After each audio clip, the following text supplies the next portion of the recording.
बिस्मिल्लाहिर्रहमानिर्रहीम। नाज़रीन, मैं हूं जावेद बलोच और उम्मीद है आप लोग खैरियत से होंगे। 24 नवंबर को एहतजाज हो रहा है, नहीं हो रहा, तैयारियां कैसी हो रही हैं, तहरीक इंसाफ की तैयारी क्या है, हुकूमत की तैयारी क्या है। आज तहरीक इंसाफ के बानी चेयरमैन ने मुज़ाकरात की तस्दीक की है। उनका ये कहना था, मीडिया से गुफ्तगू की उन्होंने, उनका कहना था कि मुज़ाकरात हो रहे हैं लेकिन मुज़ाकरात कामयाब नहीं होंगे जब तक मैं रिहा नहीं होऊंगा। हमारा मैंडेट जो है वापस नहीं होगा और जो डिमांड्स है हमारी वो पूरी नहीं होंगी।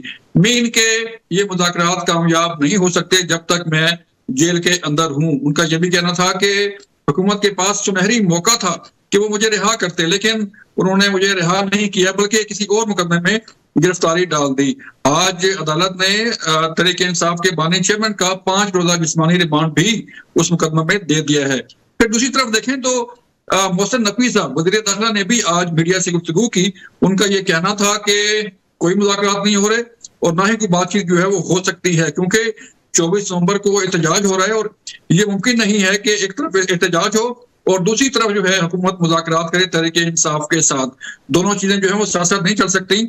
हुकूमत जो है वो किसी भी सूरत बगैर इजाजत जो है वो एहतजाज नहीं करने देगी। मीन के हुकूमत ने अपनी तैयारियां मुकम्मल कर ली हैं। हुकूमत ने जो है वो पुलिस फोर्स तैयार कर ली है, एफसी तैयार कर ली है, रेंजर्स तैयार कर ली है और डी चौक के आसपास के इलाके को जो है वो सील किया जा रहा है। कंटेनर्स आ गए हैं और कारकुनों को रोकने की जो है मुकम्मल तैयारी की जा रही है। इसके साथ साथ नाज़रीन हम ये भी देख रहे हैं कि जो तहरीक इंसाफ के कारकुन हैं, जो लीडरशिप है, उन्हें टास्क दिए गए हैं।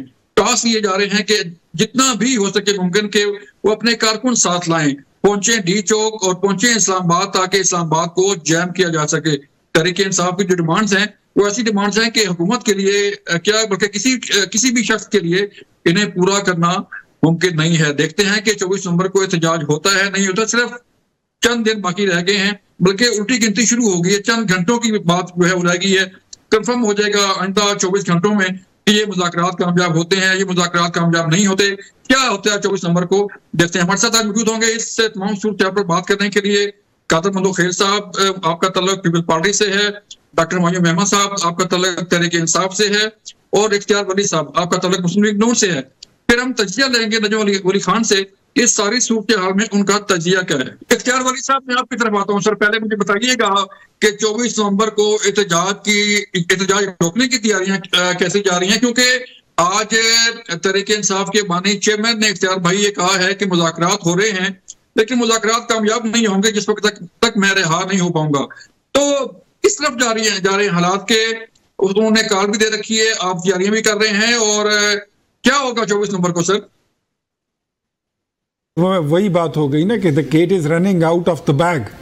बिल्ली जो है वो थैले से बाहर आ गई है। ये इनको ना तो आईनी तरमीम से कोई मसला है, ना इनको किसी चीज़ से कोई कहता है मुझे छोड़ दे जी, आप कानून को भी भूल जाएं, आप मुकदमात को भी भूल जाएं, निज़ाम इंसाफ को भी छोड़ दें, अदालत को भी छोड़ दें, कोई ड्यू कोर्स से मैंने नहीं गुजरना बा, मुझे इसी तरह फी सबिलिल्लाह आप छोड़ दें और ये मुल्क नहीं है, ये बनाना रिपब्लिक है या फिर ये नन्हे की दुकान है। ऐसे कैसे हो सकता है जी कि आपको ऐसे ही छोड़ दें और जाने दें? ये इतने लंबे लंबे छोटे छोटे आपके केस, 9 मई जैसे मुकदमात, 190 मिलियन पाउंड की चोरी, तो ये कोई इस तरह। और इन लोगों को ज़रा सोचना चाहिए जो इसके वकील बने होते हैं। आज तो बात बड़ी खुल के आ गई है ना कि वो कह रहे हैं कि जी एहतजाज हो या मुज़ाकरात हो, बस मेरी रिहाई की बात करो।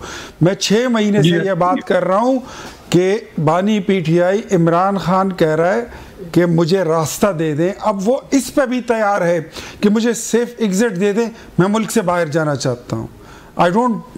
मुझे कोई दिलचस्पी नहीं है, मुझे रास्ता दे दें। ठीक है, इनकी तो ये मुतालिबात है। अब आप मुझे बताएं, हमारी तैयारी तो बिल्कुल होगी जब ये हर हफ्ते हर 10 दिन बाद ये डी चौक पे आने की थ्रेट दें, ये रोडों को ब्लॉक करें, ये मुल्क की इकॉनमी इनके निशाने पर है। पाकिस्तान की बढ़ती और उठती हुई मईशत जो है वो इनकी बंदूक की निशानी पर है और ये उस पर निशाना लेकर ताक लेकर ये बैठे हुए हैं कि पाकिस्तान की मईशत को किस तरह। ये जो आज स्टॉक एक्सचेंज ऑफ पाकिस्तान जो 1 लाख पे पहुंचने लगा है, ये 22,000 पे छोड़ के गए थे। जावेद भाई आपको याद होगा 1 लाख पे पहुंच गया है, आपकी इकोनॉमी उठ रही है, आपका मुल्क संभल रहा है। ये तो मुल्क को तोड़ने वाले लोग तो कहते हैं कि मुल्क टूट जाएगा, 3 टुकड़े हो जाएंगे। आज एक मुल्क उठने लगा है तो इनको फिर मिर्गी के दौरे पड़ने लगे हैं। तो आप सियासी बात करें। जावेद भाई मुझे बताइए, 26वीं आईनी तरमीम को रिवर्स करें, इज इट पॉसिबल? हो सकता है? नहीं हो सकता। आप इलेक्शन 2024 को रिवर्स करें, ये इनका मुतालिबा है। क्या ये 2000, अब जवाब ये है कि क्या आप 2018 के इलेक्शन को रिवर्स कर सकते हैं? नहीं। एक ही सूरत, इख्तियार भाई, एक ही सूरत है। वो ये कहते हैं कि अगर चोरीशुदा मैंडेट वापस करना है तो इसका मतलब ये है कि आप मुमिन की हुकूमत जो है वो घर चली जाए और उनको 180 सीटें दे के उन्हें वज़ीर-ए-आज़म हाउस दे दिया जाए। सॉरी, जरा दोबारा रिपीट कीजिए। मैं ये कह रहा हूं कि जो डिमांड्स हैं कि चोरीशुदा मैंडेट जो है वापस किया जाए, उसका मतलब ये है कि उन्हें 180 सीटें दी जाएं और आप लोग घर चले जाएं और वो यहाँ पे आ जाएं। भाई जी, यही तो मैं कह रहा हूं कि आप जो 2024 के इलेक्शन की रिवर्स करने की बात करते हैं या कहते हैं कि दोबारा इलेक्शन हो जाए, तो बताइए कि 2018 का इलेक्शन आप रिवर्स कर सकते हो? नहीं कर सकते। आप नाजायज तौर पर इस मुल्क पर काबिज रहे। आपका इतना साइज ही नहीं है जितना आज कौमी असम्बली में आपका साइज है। ये आपका जेन्युइन साइज नहीं है। यहाँ पर आप ओवर साइज होके बैठे हैं, वरना आप अंडर साइज पार्टी थे, आप अंडर साइज लीडर थे और पाकिस्तान की सियासत में आपका इतना अमल दखल नहीं था। ये तो RTS बिठाकर जनरल बाजवा को दुआएं दे, उन्होंने आप जैसे बंदे को वज़ीर आज़म भी बना दिया और हुकूमत भी दे दी। तो ये तो उसका कमाल था ना, इसमें आपका कोई कमाल तो नहीं था। अब एंटी अमेरिकन नैरेटिव लेकर और फिर इस्लामिक टच देकर आपने लोगों को बेवकूफ़ तो बना लिया, लेकिन परफॉर्म तो आपने पौने 4 साल में कुछ किया नहीं है। आज भी अगर सरकारी वसाइल आपसे हट जाए खैबर पख्तूनख्वा के, यकीन करे कोई आपको 400 देगों के चावलों की खैरात में भी ना बुलाए, आपको कोई पूछता ही नहीं है। कादर मुतवक्किल साहब, मैं आपकी तरफ आता हूँ सर। चार भाई, मैं उनकी तरफ उनका व्यू ले लूँ। कादर साहब, मुझे बताइएगा कि 24 नवंबर का एहतजाज जो है, पहले भी आपने देखा कि तहरीक इंसाफ ने इस्लामाबाद में जलसा किया, स्वाबी जलसा भी आपने देखा, लाहौर का जलसा भी देखा, और फिर अली मीर गंडापुर साहब के साथ जो डी चौक आए थे कारकुन, वो भी आपने देखे। तो क्या लगता है सर, 24 नवंबर का एहतजाज कामयाब हो पाएगा? तहरीक इंसाफ का क्या हालात होंगे? जी जावेद बलोच साहब, सबसे पहले तो आज खुरम में 38 अफराद, 5 खवातीन समेत जो शहीद हुए हैं मुसाफिर गाड़ियों पे दहशत गर्दों ने जो फायरिंग किया है, एक इंतहाई अफसोसनाक वाकया है। और साथ साथ मैं ये कहूँगा, जहाँ तक आपका सवाल है, अगर अली अमीन गंडापुर ने इसको लीड करना है तो अली अमीन गंडापुर का जो किरदार है वो आपके सामने है।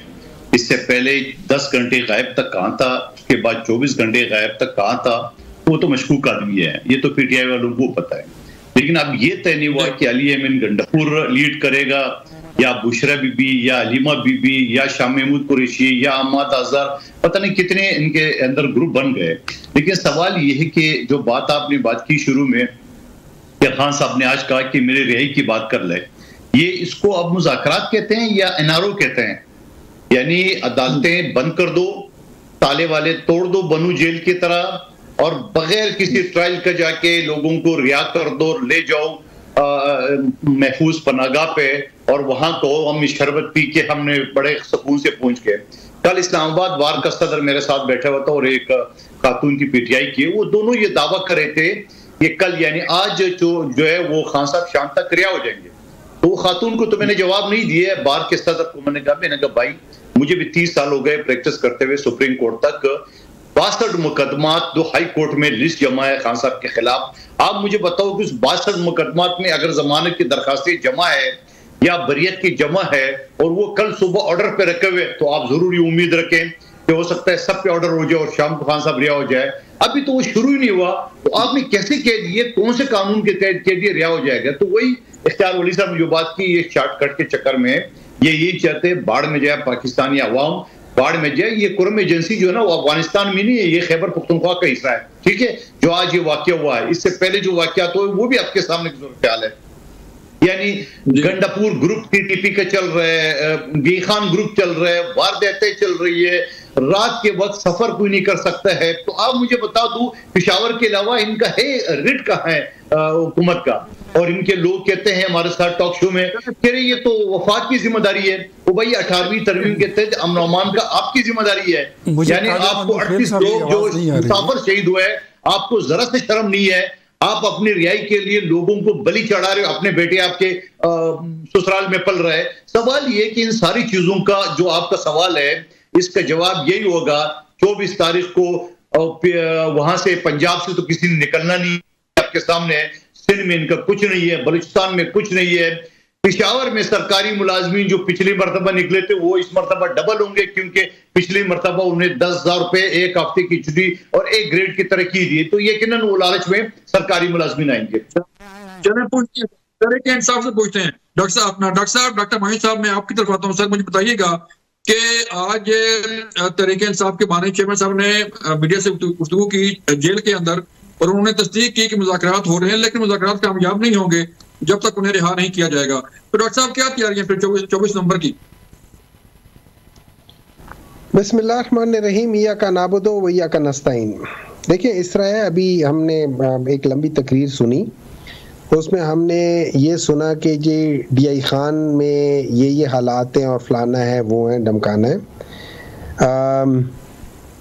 देखिए DI खान के साथ जो एरिया है वो सारा ट्राइबल बेल्ट है। उस जगह पे तहरीके तालिबान पाकिस्तान जो है वो वहाँ पे हैं, जिनको नहीं पता कि वो कहाँ रहते हैं, कहाँ नहीं रहते, कहाँ से आते, कहाँ जाते हैं।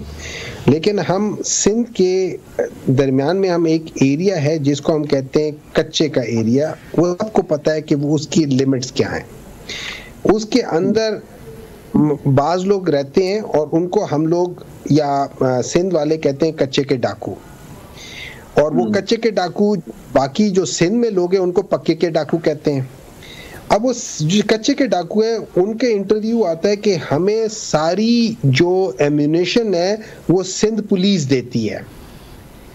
तो अब सिंध पुलिस तो सिंध की गवर्नमेंट के अंदर है, इसका मतलब है सिंध की गवर्नमेंट उनको एम्यूनेशन से फंडिंग कर रही है। मसला तो इधर आ जाता है, अब उस इलाके के जो MNAs MPAs हैं कोई तो वहां से भी जीता होगा, उनसे भी सवाल उठता है कि कौन है क्या नहीं है। तो और वहां पे कोई फाटा भी नहीं है, वहां पे कोई तहरीके तालिबान भी नहीं है, और ना उनको टेररिस्ट कहा जाता है। ये तो वहां पे वो लोग हैं जो बाहर आते हैं, चीजें लेते हैं और चले जाते हैं। And we know exactly the location कहाँ है और सिंध में कितने सालों से रेंजर्स भी है। ठीक है, तो अब वहां पे एक बहुत बड़ा क्वेश्चन मार्क आ जाता है कि हो क्या रहा है। अब दूसरी बात आ जाती है कि शॉर्टकट की बात आ जाती है। देखिए इस तरह है कि एक दो किस्म की ताकतें होती हैं, एक अवाम की ताकत और एक वो लोग जो ताकत में हैं, जिनके पास ताकत है। तो वो कहा जाता है कि the power of the people is stronger than the people in power. वो आदमी जिसके पास ताकत होती है अवाम की, वो अपने जो मौकफ होता है उससे नहीं हटता होता, वो अपने मौकफ पे खड़ा रहता है, वो कॉम्प्रोमाइज नहीं करता, वो ना सेल्फ एग्जाइल पे जाता है और ना वो मुल्क से डील करके बाहर भागता है सच और झूठ के साथ। वो अपनी जगह पे रहता है और वो जेल में रहकर भी सब पे हावी होता है। फिर हमने ये भी सुना कि इमा खान और बुशरा बीबी के बारे में कि पॉलिटिकल हुए, और सवाल उठाने वाले वो हैं कि जो 20, 21, 22 साल आसफा भुट्टो के पीछे हाथ बांध के खड़े होने वाले लोग हैं। सवाल वो उठा रहे हैं कि जिनकी लीडरान में नुसरत भुट्टो आती हैं कि जब जुल्फिकार अली भुट्टो को अंदर कर दिया था तो नुसरत भुट्टो ने उनका वो किया था, और ये उस चीज को क्रिटिसाइज कर रहे हैं। मतलब I really do not understand कि किस किस्म के लोग हैं, और ये उन लोगों के साथ खड़े हैं जिन्होंने। डॉक्टर साहब मैं आपके पास मुझे यहाँ पे ब्रेक सर कहा जा रहा है, ब्रेक ले लेते हैं, फिर ब्रेक के बाद वापस आएंगे तो फिर आपसे बात करूंगा कि 24 नवंबर के मुतालिक जो है मुज़ाकरात जो हो रहे हैं वो कहाँ पहुंचे हैं। मिलते हैं ब्रेक के बाद।